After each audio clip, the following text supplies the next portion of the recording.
post-singularity, it's like hard to see very clearly what a social system would look like. I think we are now in a position where we can't be confident that it couldn't happen in just some small single-digit number of years. Beyond some point, I think, human innovation becomes unnecessary and in some sense impossible. The need for economically productive work by humans would go away. The more important task for us is to make sure we get on the right track, as it were, rather than like speed all the way to the terminal station. We'll first get superintelligence, and then the superintelligence will figure out like super sophisticated brain-computer interfaces.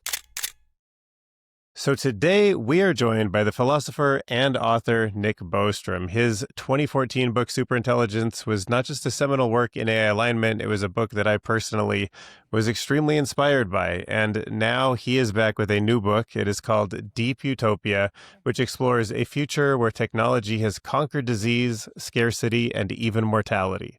So we could just start there. Nick, thank you for coming. Why don't you tell us, what does humanity look like when survival is no longer humanity's greatest challenge?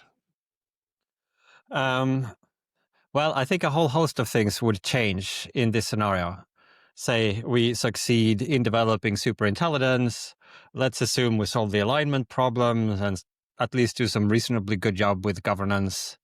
I think what we then get is a leap towards something approximating technological maturity, where it's not just that we have advanced AI, but that AI helps us invent all kinds of other super fancy technologies. So all those things that, in traditional science fiction, right? You have space colonies and perfect virtual realities, cures for aging, uploading into computers, all those things that we know are compatible with the laws of physics, but just way beyond us. But that maybe we could, human scientists could maybe invent these if we had like 2,000 years, 5,000 years to work on them. I think those might happen quite soon after the arrival of superintelligence.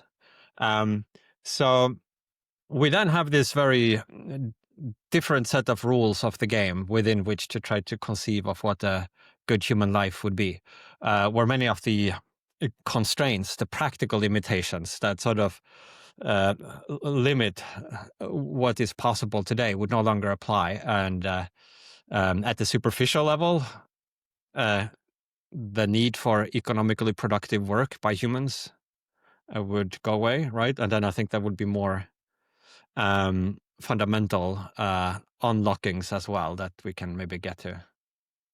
Absolutely. Yeah, it's such an interesting thing to think about. Like, what happens when, as you put it, we live in a solved world that we no longer have to work? At first glance might sound amazing, but we run into a host of issues. Like, at that point, what is meaning? What is purpose? A lot of those things maybe are lost.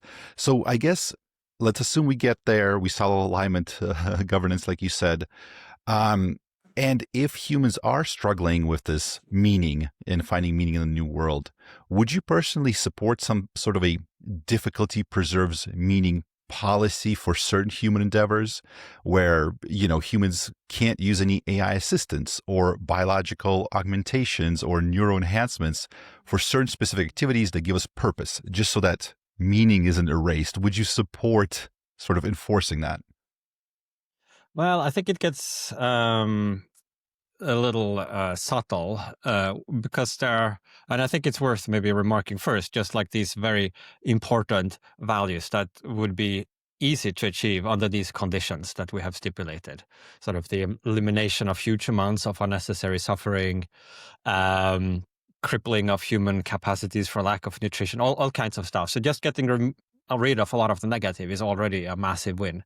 And then on the positive side, there are certain values that are kind of, I think, very important. Some would argue maybe are the only values that exist, such as pleasure or actually enjoying existence. If you're in philosophical terms, a hedonist, then that might be the only ultimate thing that determines whether a future is positive or negative. So, but from a philosophical point of view, that's an uncomplicated value to realize. If you have sort of unlimited resources and technology and good governance, amongst those affordances would be super advanced neurotechnologies, such that you could sort of change the calibration point for the human hedonic system. And with digital minds, you have even more control. So if we zoom in on the parts where it's less obvious that even in this solved world, you could really sort of get huge gains in values, then we get to these values like purpose and meaning, where it's not immediately obvious. And in fact, I think with regard to some of those, there might even be a possibility that we would lose some compared to our current condition, which I think still overall would be a massive gain, but it's kind of Absolutely. intellectually interesting to focus on those. Yeah, I think there could be a role to more specifically address your question for, in certain circumstances, deliberately restricting ourselves, limiting our capabilities. We do that today, and we call it games, right? So Right. in a sense, a game is kind of artificial purpose. You set yourself some arbitrary goal, to get the golf ball into a sequence of holes, or Right. to manipulate the pieces on a board, and then also you say that it only counts as achieving this goal if you do so only using this class of allowed means. So you can hit the golf ball with a club, you can't pick it up. So we sort of bake that into the goal. Winning in golf involves achieving the objective using only a specific class of permissible means. So that is something that utopians in a solved world might do to create artificial purpose. You can sort of generate these artificial forms like designer scarcity, right? Where it's not just Right. anything. Like the golf player doesn't have to starve or like be assailed by, malarial mosquitoes while they're playing. Like maybe those Right. difficulties we want to remove, but then there are others that we can create. And I think there would be huge scope for this. Like what we think of as games today is kind of usually quite small and limited. And you could imagine whole civilization-wide enterprises of mutual creation that extend over decades in some sort of hyperspace of game playing. That becomes Involving the all biggest. different modalities, not just moving pieces on a board, but social games, cultural games, artistic, like all in ones.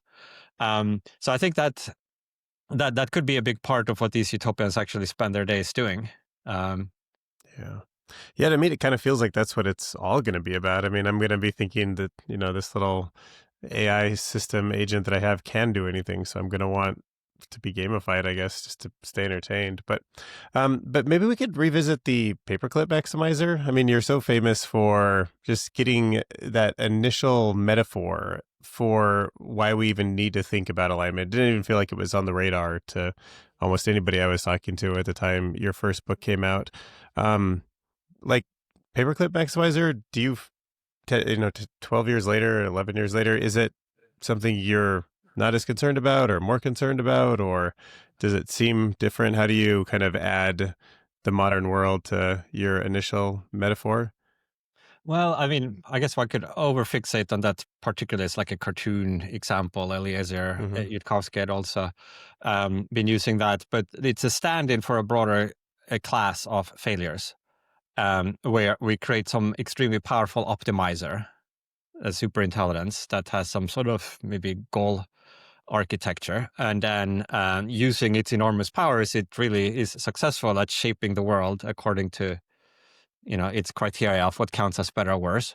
But if that utility function or objective function, if its goal is not aligned and encompasses the kind of stuff that we care about, then the future could be shaped into some completely alien structure, like a future with a lot of paper clips, for example. But Mm-hmm. it could be a future with more digits in a particular bank account, or some more complex structure, but that nevertheless lacks the very specific types of things that we care about. If you think of all possible configurations of atoms, like it's really a very small subset of those that we would place any value on. Most are different forms of, gases and stuff, right? And there's this particular thing where you have like brains that can think and feel, and that, maybe like with children and just humor and music, it seems like a narrow target on arguably on a sort of a big wall far away. And so to hit that, you might need to solve the technical alignment problem. Is this? So this was back in, so the book Superintelligence came out in 2014. I had been working on it for like 6 years prior to that. At the time, this was very much neglected. There were a few people sort of on the internet who were starting to think about this, but certainly by academia, nobody was paying attention to this. And most people also just generally thought this is kind of science fiction. But that has really changed a lot over the intervening years. And now all the frontier labs have research groups and have had now for maybe 5 years, specifically trying to develop scalable methods for AI alignment. So the situation has changed a lot, and I think they are now maybe because it is starting to become more recognized. Like my own, I think like I'm trying to place more emphasis on other aspects of this grand challenge that we're facing. So I think like you could say that there's the technical alignment problem. That's one. I sort of broadly group them into 4 big categories of challenge, somewhat arbitrarily, where that sort of is one. But then I would say there's also, you might say, a governance challenge. Like if we technically are able to steer these increasingly powerful AI systems, then there's the question, how can we make sure we then use them primarily for beneficial purposes, as opposed to like waging war or oppressing one another or doing other nefarious things. So that's another broad, like, and making sure that everybody has some slice of the upside, etc. It kind of intersects a little bit with the alignment problem, because there could be scenarios in which you would need a short pause at the critical point, like 6 months or a year, to sort of make sure that all the appropriate safeguards can be installed, and that you can sort of ratchet things up maybe incrementally, rather than having a very tight race where there are like 10 companies racing to get there first and are willing to throw caution to the wind, because if you take any precaution, you just immediately fall behind the frontier, and that would seem to be. So there's like some interaction between the governance problem and the technical alignment problem. But then I think there are 2 other, and that also is like people are starting to pay attention to this, including some governments, that, with the whole chip export stuff, and that's all kind of coming from some diffuse sense that AI will be important and we need to have some leadership and control over that. But 2 other categories that have received less attention so far, but I think are maybe ultimately as important, is third, I would say the moral status of digital minds. So we are going to create AIs of increasing sophistication, and I think it's possible that some of those will have various forms and degrees of moral status, meaning that it will matter what happens to them for their own sake. So if the alignment problem is try to make sure the AIs don't harm us, and the governance problem is kind of make sure we don't harm each other using AI tools, this third bracket of challenges is make sure we don't harm the AIs. But ultimately, these might become very conscious and sentient, have the ability to suffer. That could be one ground for having moral status. Just as we think a lot of animals, like it's wrong to sort of be cruel to a pig, because it can suffer pain, etc. The same would hold for digital minds. In my view, there could also be an alternative basis for according a system moral status, aside from the question of consciousness. I think if you have a system that is able to pursue long-term goals, that has a rich conception of itself as existing through time, that is maybe able to reason and form reciprocal relationships with other humans, I think that already plausibly deserves some moral consideration. So this will be a very difficult challenge, both in terms of mobilizing enough empathy, like we are not doing a very good job with non-human animals. And in some ways, the case of digital minds might be both easier and harder, like easier in the case of charismatic AIs that can talk and interact with us like social companions, but also harder in other cases if you have some invisible process running inside a data center.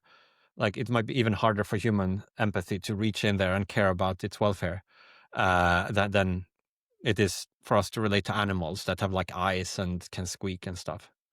So those are 3. And then I think there is a 4th one, which is even more neglected.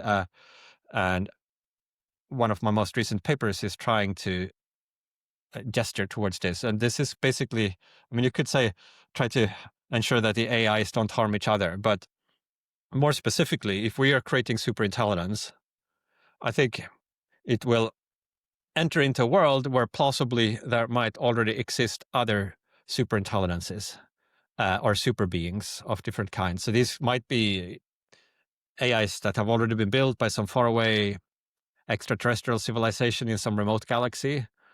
Certainly in a multiverse, it's plausible that such beings exist, right, in huge numbers. If you have if you're an Everettian about quantum mechanics, that's another way you could have a multiverse where there are sort of different branches where maybe some rollouts of human history went faster and they have already created AI civilizations.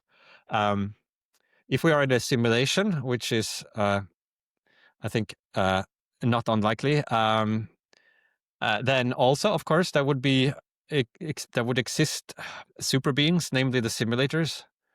And then, of course, in traditional theological conceptions, there are various divine beings that are also usually depicted as very powerful and super intelligent, etc. So in either of these cases, there would exist what I call a cosmic host. And one very important criterion, I think, for making sure that this transition to superintelligence goes well is that whatever superintelligence our civilization gives birth to is able to relate well with this cosmic host, that it is able to play by whatever rules that this cosmic host has. If there are cosmic norms, that it gets along, that it makes a positive contribution. I think that plausibly is very important, both from a moral point of view, but also from a practical point of view, in that if there is this cosmic host, it's probably very powerful relative to our sort of newbie baby superintelligence, and certainly compared to the human species. And so getting along, I think, could be of great importance. Absolutely. Oh, this is so amazing. There's so many questions that I have because yeah, so many different avenues we could go down. But I guess let me ask you this. So in terms of like these four problems that we face, these four areas of focus, let's say you have like $1 billion Bostrom prize, right, that you're able to give to a group of smart researchers or somebody that's working on some subset of these problems.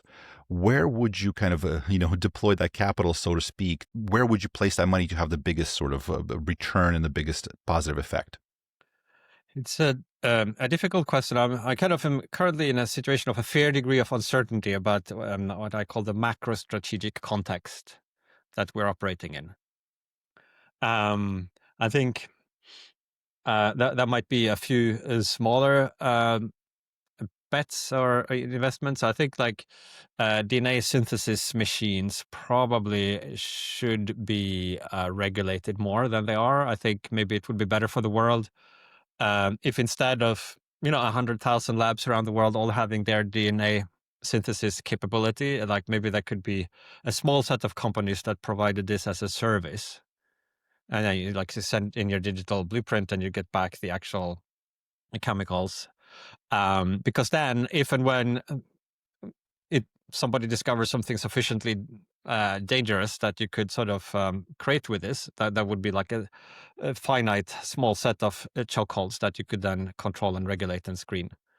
So this kind of interacts with AI a little bit, in that one of the applications of AI is like in medicine and synthetic biology, a lot of really good applications, of course, but it could also to turbocharge biowarfare applications. And if we're unlucky, like it might just be easier to destroy than to protect. It's like there's no a priori principle that says, that there has to be like a defense for every possible offense, and that it's roughly equally likely to, or easy to reach it with the comparable resources. That we just don't know.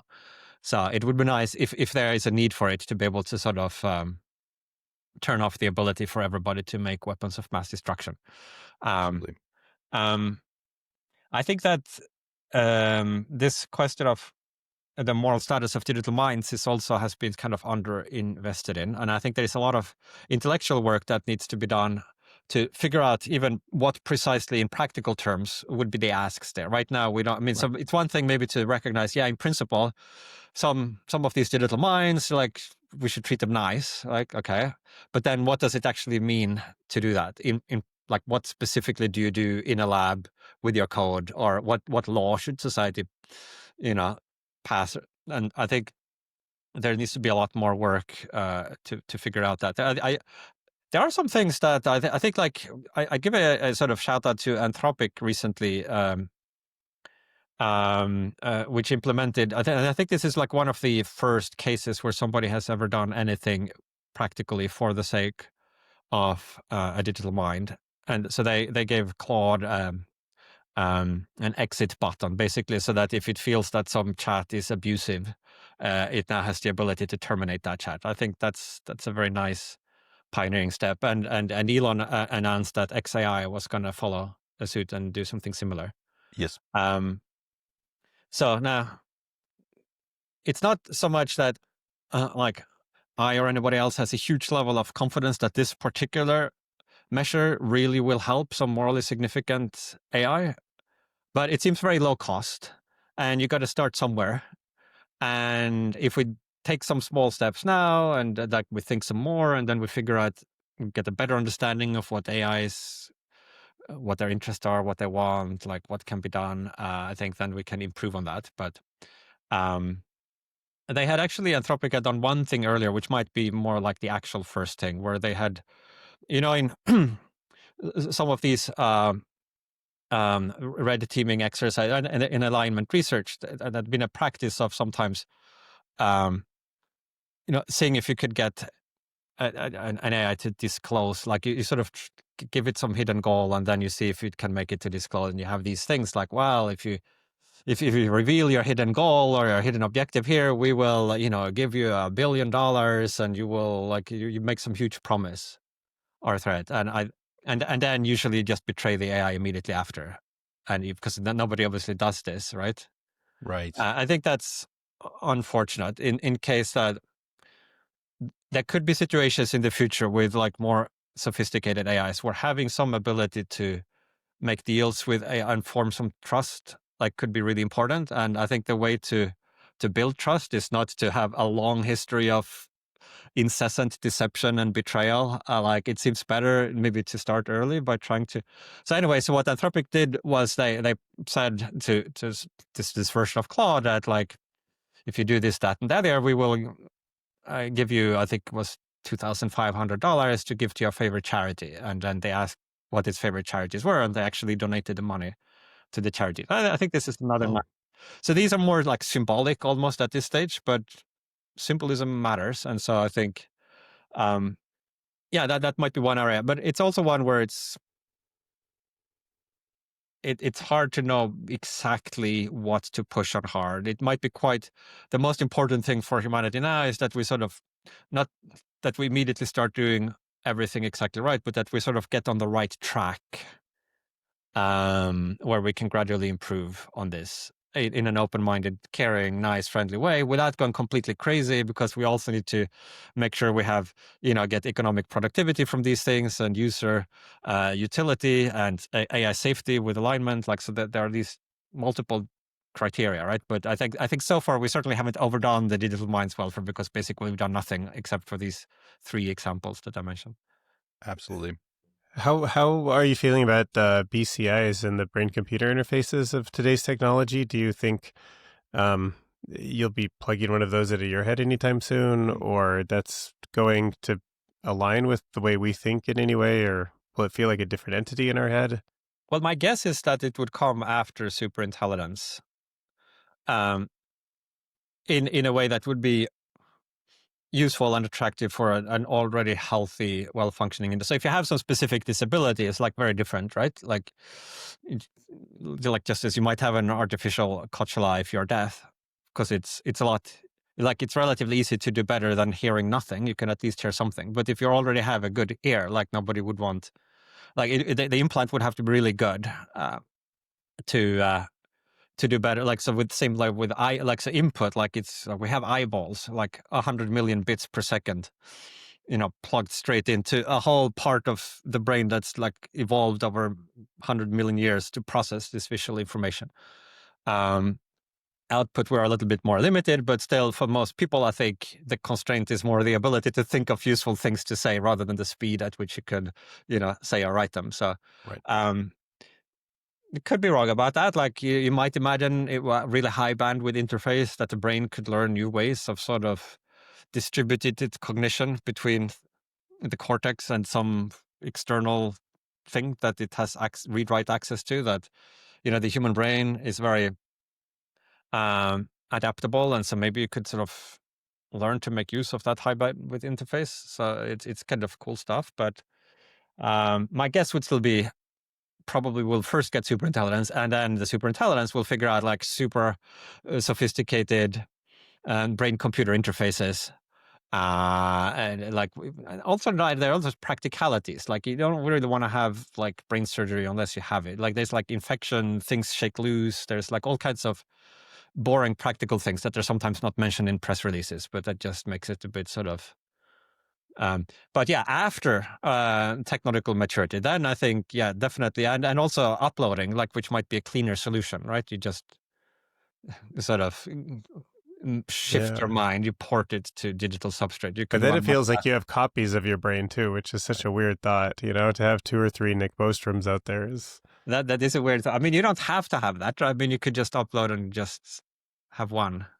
delete the other. Yeah, Well, more or like not the make any others in the first oh, place.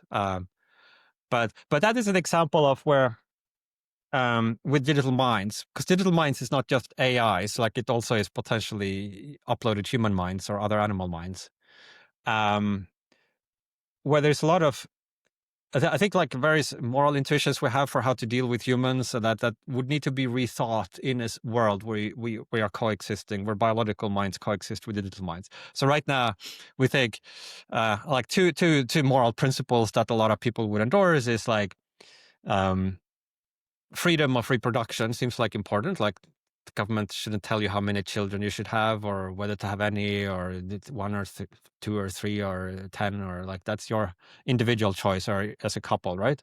And then we also think, well, there should be some welfare, like so kids shouldn't starve to death. Like so, if for some reason the parents can't take care of their children, then maybe the government should at least provide some minimal and basic education and food and medicine. So it seems like a very sensible thing to have for the human condition as it currently is. But like in a world with digital minds that are easily copyable, and you could have like a million children over the course of half an hour, like by just copying a piece of software, like this something has to yield, right? Either you have to restrict reproduction or you have to restrict the welfare that you could provide to all of these copies, because otherwise the welfare budget just blows up very quickly, right? So, and I think there are many examples of this where you'd have to sort of reconsider some of the moral principles that make a lot of sense in the human case and adapt them or modify them to fit this different hypothesized circumstance. Absolutely. Yeah, that's such an interesting thing to think about, and we know so little about it. So, yeah, but let's imagine the world where we get to the point where we are able to run detailed world simulations, um, and we're able to create these digital minds, or maybe even some copies of biological minds. So we get very far, we progress very far in that direction, but we still don't fully understand how consciousness works. We still don't fully understand what suffering is when we're talking about these digital minds, right? So running a simulation might create large scale suffering. Are there some, I don't know, KPIs, some metrics, anything we can look at to understand, like, is it safe or could we cause suffering? Is there anything that we can even like think about to sort of assess the risk of causing large scale sufferings in a digital simulation, let's say? Um, well, I guess one thing to note is the baseline, where right now there is also a risk of a lot. I mean, in fact, it's not just a risk, but a certainty, right? If you look at the world today, there is certainly a lot of suffering, and even among like privileged, healthy people, just an ordinary life is kind of full of a lot of moments that are not that. And then you look at, animal agriculture, and you look at the wild, where there are all these animals. So, um, um, I think we might not have to at this point work out all the details of exactly how you would run like this kind of post-human world. If we have aligned superintelligence, they could presumably help us kind of think through a lot of the specifics. So again, I think the more important task for us is to make sure we get on the right track, as it were, rather than like speed all the way to the terminal station. I, I- if one had to guess right now, I guess like some sort of layered set of safeguards, where like this type of exit button that um, that Claude and soon Claude. Grok will enjoy. I think it might be, an, as it were, unnecessary, but not as sufficient. Like, because look, with an AI, you could sort of presumably train it so that it, or else so that to just never choose to use the exit button. Similarly, if you said, well, you have to ask consent before doing something, like, again, a great idea for humans, like before somebody does a medical procedure on you, right? Like you have to ask, you have to sign a consent form.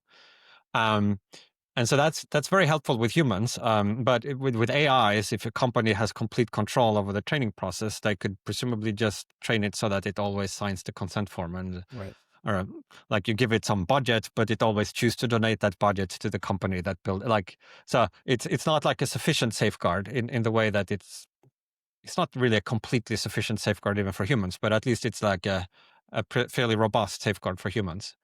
Um, but it might not. But still, it seems like a good idea. As like if you could put it the other way around, that if there is an AI that says, "Oh, I really don't like this. I would prefer you ended me," or like then something has gone morally wrong. Hmm. If it says everything is fine and dandy, it doesn't mean everything went morally right. But Hmm.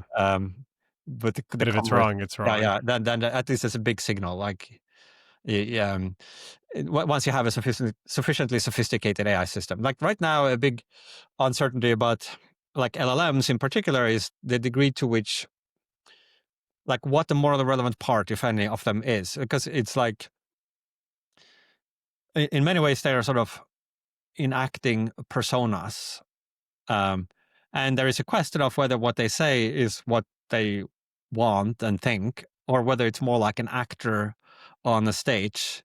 Like, maybe I have some big tragedy and the actor says, "Oh, my soul is crushed." And like, but it doesn't mean the actor is actually sad, right? They might Right. be beaming in the spotlight and feeling great happiness that they are performing on this big stage and giving a fantastic performance, right? So the words that come out don't always reflect the kind of inner realities, but it's not philosophical easy. So sometimes also you could run the argument the other way, like with humans, like there are people who meditate a lot or who have looked into this, and like what we think of as this very simple structure where we have a unified consciousness that's always present, that we are aware of all the parts of our minds. Actually, some people say like our conscious mind is more like a PR department for like a big unconscious mind that is actually doing most of the work and the deciding, um and that we also might sort of, that there might be more stuff going on inside the human mind than the conscious part that society chooses to mostly pay attention to. So um and maybe there's more than one morally relevant patient inside these. Like maybe some of the personas could have some degree of moral status, and maybe some underlying reinforcement loop might have very different goals, but like also have some degree of moral status. I think there might be many forms and degrees. We shouldn't think of this as an all or nothing. Like either it has moral status and you should treat it exactly like a human, or it has none and you can just abuse it as you will. I think that definitely that dichotomy will have to be abandoned. Yeah, I'm imagining there's so many different types of intelligence that seem outside the human realm will be, and moralities that'll be very hard for us to kind of keep wrapping our head around how diverse that option plane is. A quick question. So you're kind of in a unique position because Bill Gates has read your book, Elon Musk has read your book, Eliezer Yudkowsky has. These people who all sort of shape the future. And I'm sure they're going to be reading Deep Utopia. Um, what have your conversations with people like that been? The most important thought leaders in the world, in some sense, kind of looking to you for a little bit of guidance in what the vision of the future looks like. What have you noticed about the way they've interpreted your ideas, talked to you, the decision thinking behind their thoughts? Well, so I won't discuss particular conversations, but I mean, I would also say Eliezer is in a different category there because he was like part of the early crew back in the 90s where there were a few people on the internet talking about these things and sort of thinking out a lot of things for himself. Now, I would say this in general about a lot of at least many of the sort of key figures in these frontier AI labs today that um, some people have said that, they talk about this transformative AI, superintelligence, and existential risks, and they just do this cynically to hype up, like to get like interest, like our technology is so powerful, you should invest so much in us because we have this. It's so like cool our technology that it will destroy the world. It was like a kind of weird, but I don't think so. I think many of them actually are and have been for quite a long time taking very seriously the possibility of transformative AI. And in fact, that's probably a big reason for why they went into the field in the first place. That they really see this huge potential of AI and realize that it will not just be one more cool technology, but like sort of a different kind of thing. And then including that there are risks as well as huge benefits from this. Then like exactly what you do with that is like question of judgment, and it's difficult to decide. But I do think many of them come from as a place of sincere appreciation for like the immensity of what we are building if we are building towards superintelligence. Yes, and I gotta say, I feel like I agree. I do hear people sometimes say that, like, "Oh, they're just hyping it up. It's just another marketing thing." I don't know. I feel like if they're seeing the development, you gotta have some appreciation, so a little bit of fear, a little bit of that for it. Um, so just to take it into a slightly different direction, this idea of a cosmic host, maybe potentially either being some great civilization out there, or in the case of simulation, the creator of the simulation, or in a religious sense, a creator of the universe. However you want to approach that, I guess more in a sense, if it is a simulation. Um, if we do indeed develop a superintelligence and we are within a simulation, I mean, a superintelligence within a simulation is still a superintelligence. How, I'm just curious what your thoughts are about that. Like, will we be a threat to the quote, sort of the outside world? Or is this the point? Could this be the point of the simulation? Is there if that is the scenario we're living through, what does that, I guess, mean, if that makes sense? Yeah, I mean, so in theory, you can have superintelligences built inside the simulation. Of course, the computational cost of all of that ultimately is carried by the simulating civilization, right? Like they have to run the computer on which and presumably, if, depending on how the simulation is done, there might also be an overhead.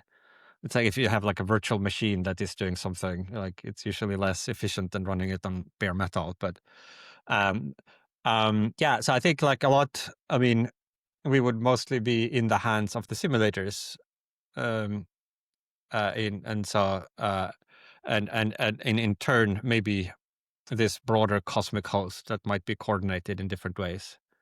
And so hence this fourth challenge that I pointed to earlier, um, which I think is important. Although it's not so clear exactly what specifically it implies for what we should do or shouldn't do. I think there's just like a huge amount of uncertainty about that.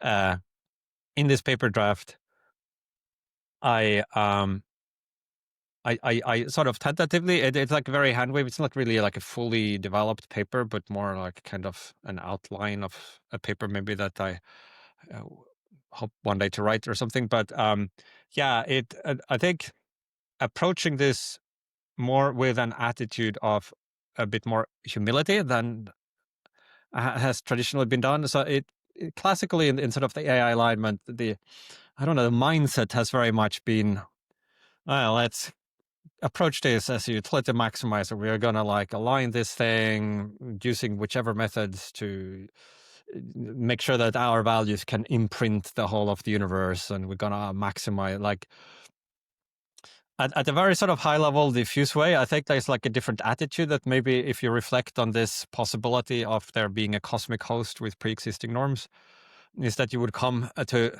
the to the table with a bit more of an attitude of humility. Like, we are small, we are new here, we don't really understand much what's going on. You guys have been here for a long time. You're super powerful. You know much more.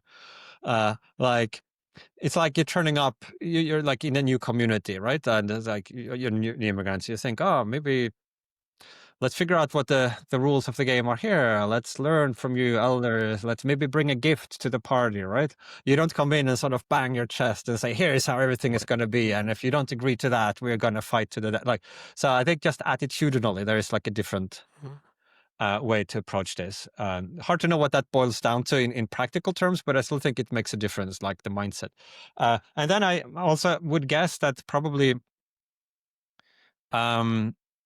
if there is this cosmic host, I might want us to create superintelligence, but one that is also respectful of cosmic norms and cooperative.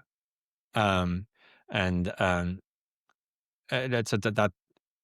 would be my guess at a higher level of the kind of things that if they have preferences for what we are doing, that might be amongst them. Yeah, I've been thinking a lot recently about how we are starting to become the kind of civilization that can maybe simulate AI, and it can go out and do things that we couldn't imagine. So I've always used to think that the creator of the simulation probably knew everything about me and had this plan and was like trying to learn. But then I also kind of wonder what if they built the simulation to figure out to simulate something they couldn't predict, you know? So like in some sense, maybe we don't have somebody that knows all the outcomes, like looking over us, you know, but I don't know. Yeah, well, they might not know all the outcomes. I mean, they might know a lot. And if you think of different kinds of simulations and reasons for running them, certainly information gathering could be one reason, right? Like for the same reason human scientists run simulation, but it does have diminishing returns. Like after you run 10,000 simulations, you might learn a lot, and then you run another 10,000, you still learn something, but sort of the information gain per simulation run would seem to go down over time, right? And whereas the cost might be not going down. Whereas there might be other reasons for running simulations where you don't have diminishing returns, like if you're doing it for moral reasons, for example. Like you want to create happy beings, like then if you are a utilitarian, you might just think 2 happy beings is twice as good as 1 happy beings, and 4 is twice as good as 2, etc. And that could be other. So you could think about how different possible goals scale with resources. Some are more resource satiable, some are not resource satiable. And then if you think what most simulated creatures, what kind of simulation they would be in, it would be one of the kinds that are run in the largest numbers. And maybe more likely the reasons for creating those would be some reason that wouldn't be resource satiable. Yeah. I mean, my biggest fear is what if they're running a million different simulations to try to achieve that 1 in a million outcome? Like, let's see which one of these little worlds can figure out how to create a safe superintelligence. And, we expect 99.99% of them to fail. And maybe there will be one that figures it out. And then we can try to create it ourselves by using that data. But sorry, that's my sort of pessimistic take on it.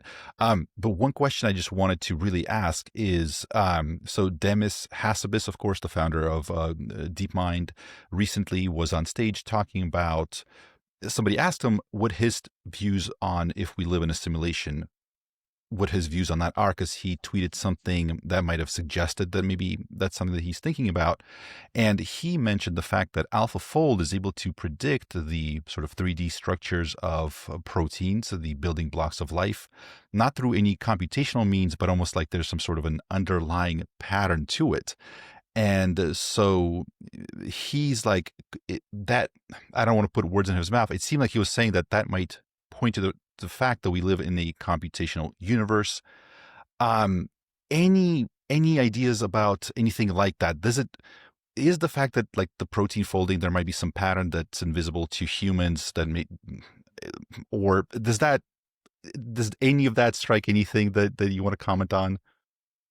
Well, I think there are a lot of computational shortcuts available, and because there are patterns in the world, like you could sort of often approximate those patterns without simulating everything from the ground up. And in fact, I think it would probably be impossible, infeasible, if to run a simulation of like even one human, let alone all of Earth, if you had to do it at the level of basic physics, like if you have to simulate quarks and stuff, right? You just become probably computationally intractable. I say probably because we don't really know what kinds of computational power is accessible in the simulating universe. If the laws of physics there are different from in our observed universe, right? They might have way more computing power, so that they actually could simulate things that by our lights seem totally ridiculous. But still, the simulation argument would be seriously weakened if it were the case that to produce, say, realistic appearances to human-like minds, you had to continuously simulate everything at the level of elementary particles. I see. I think that is not required, and that you could run most of the simulation at a much higher level and using much less computing power. And there are different reasons you could give for thinking this. So one is you can see, I mean, like the progression of, say, computer graphics over the past few decades is quite impressive. And now the best things are kind of pretty photorealistic. And that's not done by sort of simulating every atom in the virtual world, right? Like you just have, oh, here's a surface, here's like the reflective pattern. And now more and more of this can also be AI generated, but it's like done at a much higher level pattern rather than at the level of every atom in every tree has to be continued. So that's one reason for thinking that we might be able to produce sort of realistic multimodal appearance for a human-like mind without going down to the level of elementary particle. Another reason is to consider what our own brains are capable of when we dream or hallucinate. Like when our little humble or organic biological machinery can just conjure up an imaginary world that can be quite convincing to the person who is dreaming or hallucinating, right? And appear very plausible. And so if our brains can do this, then what can like a post-human planetary-sized superintelligence do? Presumably much more in terms of achieving realism for human-level minds. And again, that doesn't require, like our brains are surely not simulating every atom in our dream worlds to produce the dream appearance. Absolutely. Dylan, do you have a question? No, you go ahead. Well, yeah. So just to riff on that a little bit, yeah. Just because one of the things that again Demis was talking about is this idea that these video models are beginning to be able to simulate incredibly accurate, complicated physics like fluid mechanics, etc., which is incredibly difficult to create with graphic engines where you have to like meticulously craft everything, but somehow they capture the essence of it, or they have some sort of a high representation where they're able to simulate it without necessarily calculating every particle of water, but the overall effect looks very realistic. So definitely, I think that I think kind of goes to with what you're saying. Just to maybe take it in a little bit direction. So if we imagine in a world where AI models, robots, data centers, they produce most of the economically valuable work, how would we distribute the dividends without killing innovation? Because we might get to the point where, you know what I mean? We want to reward good effort by people, I assume, or do we not even worry about keeping human innovation alive past a certain point once superintelligence takes over? Like, how do you view that future? I mean, beyond some point, I think, yeah, human innovation becomes unnecessary and in some sense impossible as well, in that like nothing useful, like it's just going to be too slow. Like the frontier will have advanced far beyond what we are able probably even like to understand or keep up with. And so like the innovation will then be done by artificial minds. Except if we set aside some little preserve. Right. I talk about little mysteries lovingly preserved in jars in Deep Utopia, where it might be that if we think there's like some little value to making discoveries and not just rediscovery, but sort of discovering things for the first time. Maybe some people might think like if you have sort of a very pluralistic view of human values and think it's not just pleasure or preference at it, but it's like this rich context, like maybe we could set aside certain areas of science or of philosophy and like deliberately say, you digital minds don't even think about these things to allow us the opportunity to make these discoveries. I think hopefully not the most practically pressing questions. Like I would rather have a cure immediately done by an AI than have the privilege of figuring it out ourselves over 500 years for the sake Absolutely. of the glory. Like no, just get it immediately. So most things are like that. But maybe they could. I mean, I kind of there are these expeditions to the deep sea to find all of these animals that live there. Part of me thinks, haven't we like just turned on these bright lights everywhere? Can we not like leave some little crevice where there could be a sea monster lurking? Like, wouldn't it be cool just to think that it's possible in this deep sea crevice that there is like something? And do we have to immediately just go down there and catalog everything? I don't know. Maybe that's like a romantic part of me that thinks that. But broadly speaking, I think, yeah, the digital minds will be doing all the practical, useful, economically productive, innovating past a certain point.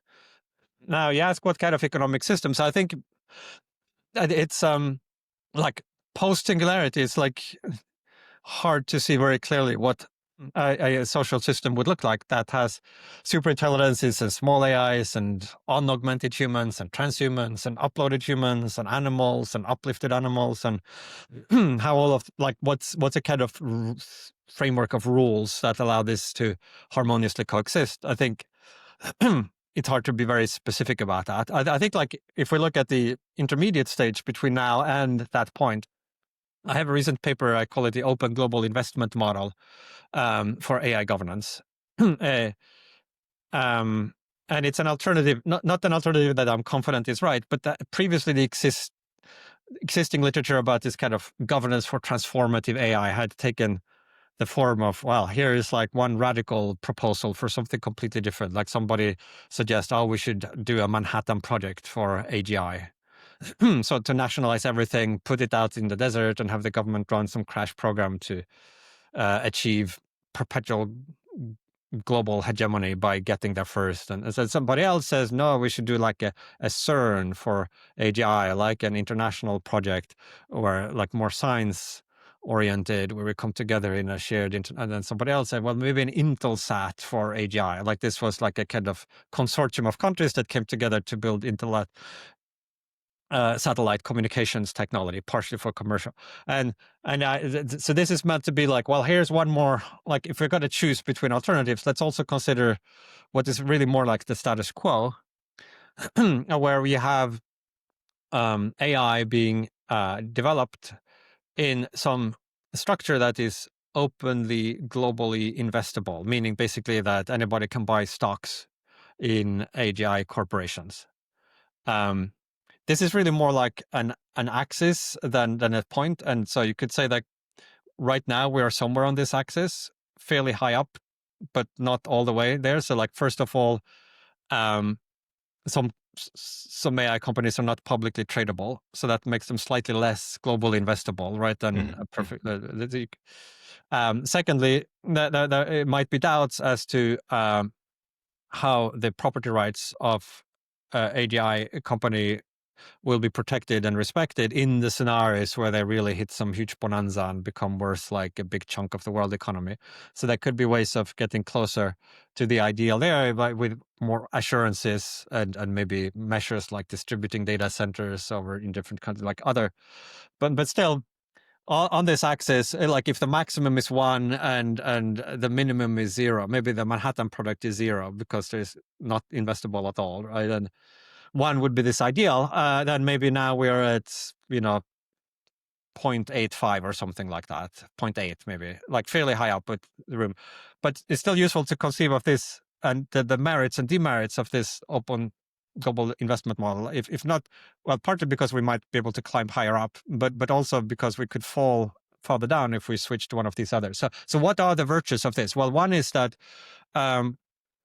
property norms and corporate law is fairly well entrenched. It has a long track record with a lot of law behind it and buy-in by a lot of powerful actors, compared to some newfangled institutional design that somebody might think we should concoct specifically for AGI. So even if there are possible new governance systems that would like be more ideal and better, like how much can we rely on them if they haven't been tried and tested? Like, is like, do we want to do this for the first time in the one case where it matters most, or do we want to fall back to something where there is like, hundreds of years of track record? Also, the timeline, like if your AI timelines are short, like setting up some great global, international cooperative structure might be more ideal from various points of view, but like realistically, it might take a long time. Whereas like the corporate structures are already existing and can be. Another is like fairness and equity. So this might seem paradoxical because that's like, and I think the most ideal forms of international organization could do better in this regard. But realistic alternatives, the most likely alternatives, might actually do worse. So if you think of Manhattan Project, even if we imagine that it would be perfectly democratically governed and that every US citizen would have exactly equal say and stake in the upside, which is kind of an idealistic assumption. The way we know like governments don't really work like that. And maybe there's just going to be a coup inside it and a small group take over. But like even assume the best possible case scenario. If you look at it from a global point of view, that might actually have a higher degree of global inequality than if you imagine an AI project that was owned in proportion to global wealth or in proportion to global stock ownership, if you measure this by Gini coefficient. Because in one case, you have like perfect equality among 300 million people that all have sort of one unit of it and everybody else has zero. In the other, you have the very unequal distribution of global wealth. It's certainly not equal, but it's actually slightly less unequal than one country takes all. So for what it's worth, I think like another important thing is the ability to get buy-in from powerful stakeholders. If you imagine a model where different countries and their elites were personally invested, or the country with their sovereign wealth fund or something were invested, then you might have a way of kind of mitigating some of the negative sum dynamics. If otherwise, like maybe each party feels unless they get there first, they lose out completely. So we're going to take any risk to try to race there. And if we feel we can't catch up, maybe resort to some desperate act of sabotage or preemptive war.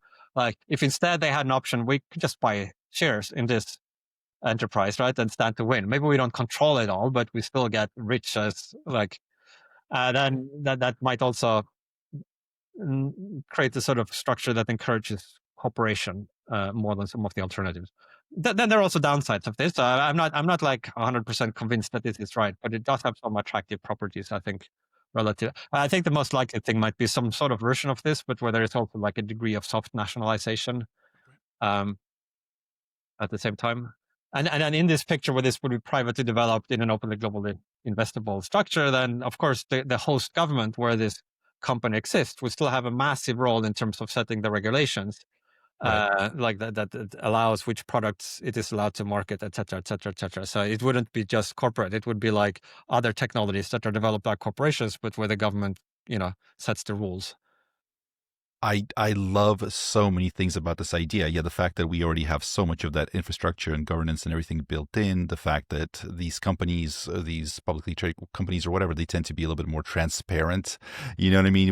Everybody gets to see. There's a lot of very interesting things there. Yeah, and like you said, there's some risks probably with the equity and other things, but yeah, this is a very interesting idea that I haven't heard proposed. So you mentioned the paper's called Open Global Investment. As an AI governance ADI governance model. It's on my website, so if you. Oh, I will absolutely take a look at it because yeah, we try to cover this stuff. So then this is such a fascinating thing. So just to be respectful of your time, do we have a little bit more time? Do you need to be? Maybe we can do like one or two more questions. And absolutely, thank you so much. You've been so gracious with your time. We really appreciate it. Dylan, do you have anything that's?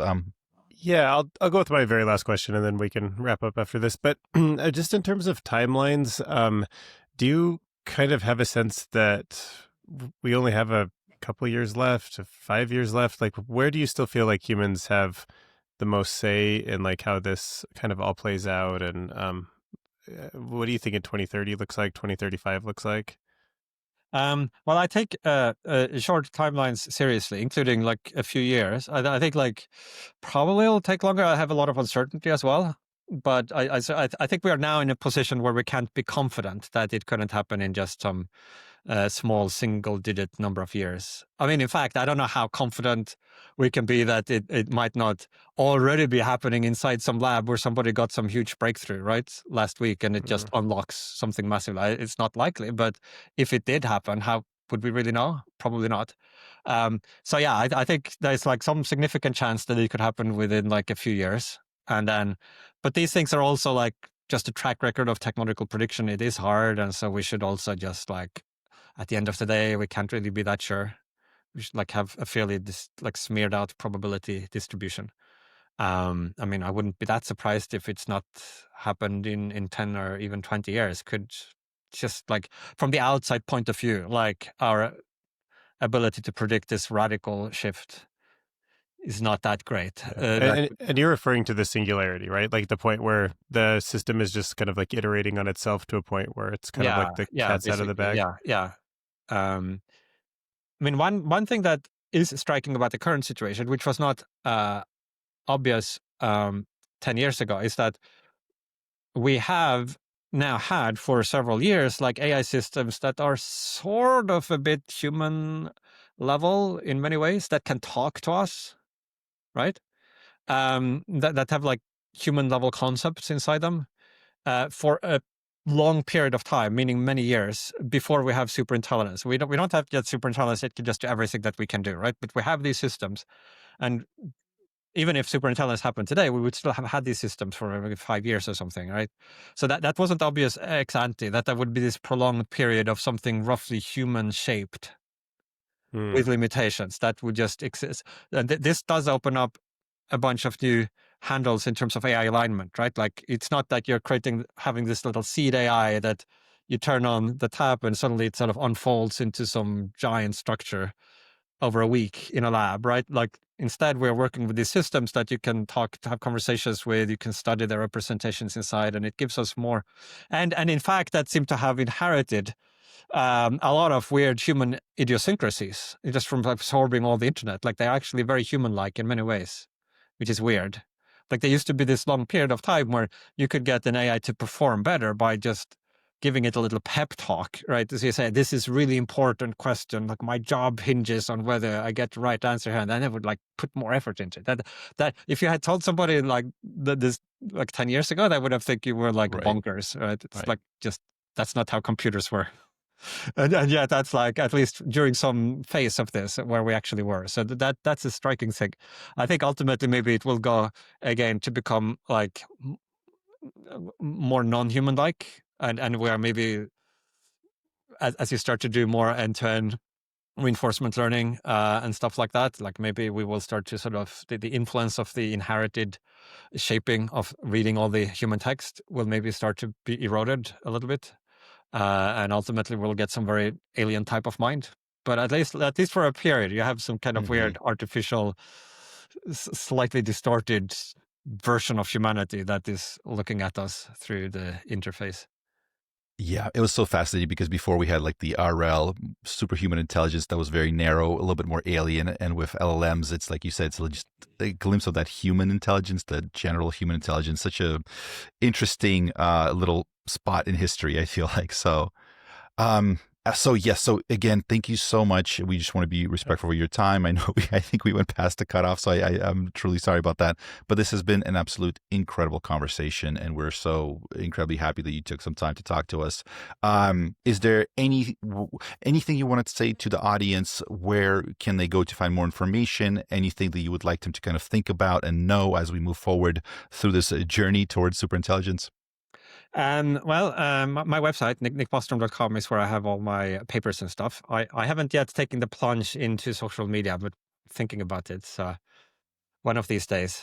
I think you'd be very, very popular. I think because you're already everywhere, even though you don't have, because everybody's posting your content. So it has pros and cons. That is true. Yeah, if you get an X, you can have some battles with people. You know, go back and forth. Yeah, a little bit call of them names there. That's like yeah. Get used to that. It's fun if you don't take it too seriously. So. But right. Good to talk with you guys. But yeah, Thank you so much. and We appreciate it. Of course, everybody should check out your new book, Deep Utopia, and nickbostrom.com is where they can learn more. So thank you. Really appreciate you, Nick. And that was fun. Thank you. Thank you.